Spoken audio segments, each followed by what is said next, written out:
When you talk to business owners about what you're talking about and getting them onto your side, what misconceptions or what sort of false beliefs do they have about what you're doing and about sort of what creating these systems, all the pieces together? Like, what don't they understand about it? So I like to start off by saying America has an amazing workforce that is very creative and creates such incredibly technological advances in a lot of different things.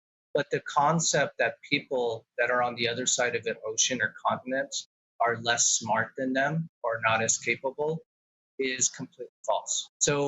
I get the idea a lot of times, the misconception that the quality of work in the Philippines and Mexico is not at the same level as America. And what you have to understand is America is a very individualistic and a very rugged society.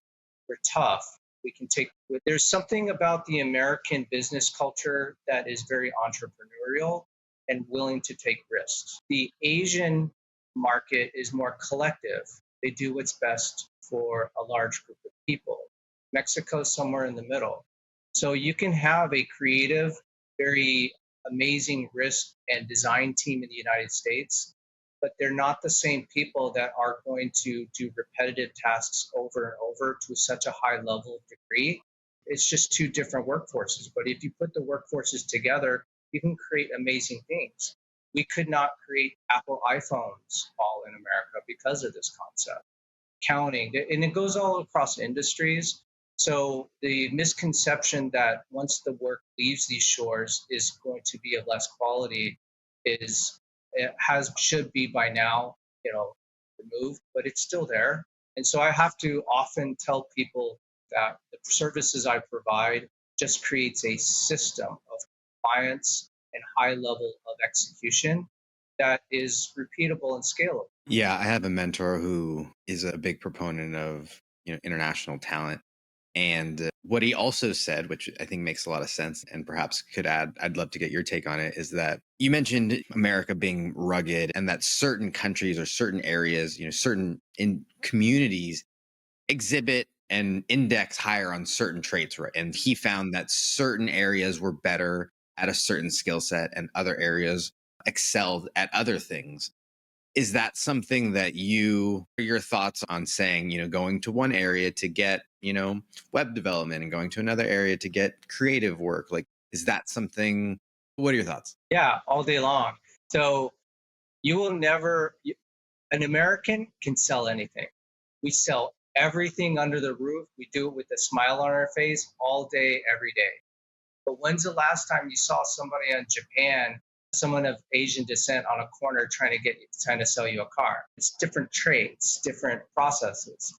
And, we see American forward, the ability for Americans to start a conversation, build rapport, and to create that initial relationship is better than any place in the world. In Eastern Europe, that's where the best web development, part of it in India too. A lot of really amazing, beautiful design work is done in Europe, European fashion and web overall design. In Asia, really repetitive accounting type work, customer service work, tech support work. And in Latin America, very good hospitality, very warm, very full of life, very vibrant. And so for whatever product you're building and making, getting international talent that has a flavor of what you need for your customer experience is key because there's so much amazing international talent. And unfortunately, for those countries, the business opportunities in America are unprecedented. You can't even match it. So America has all the business opportunities, and tapping into that international talent pool is not as hard as you think, but you do need a guide because there's some really, rules you want to follow.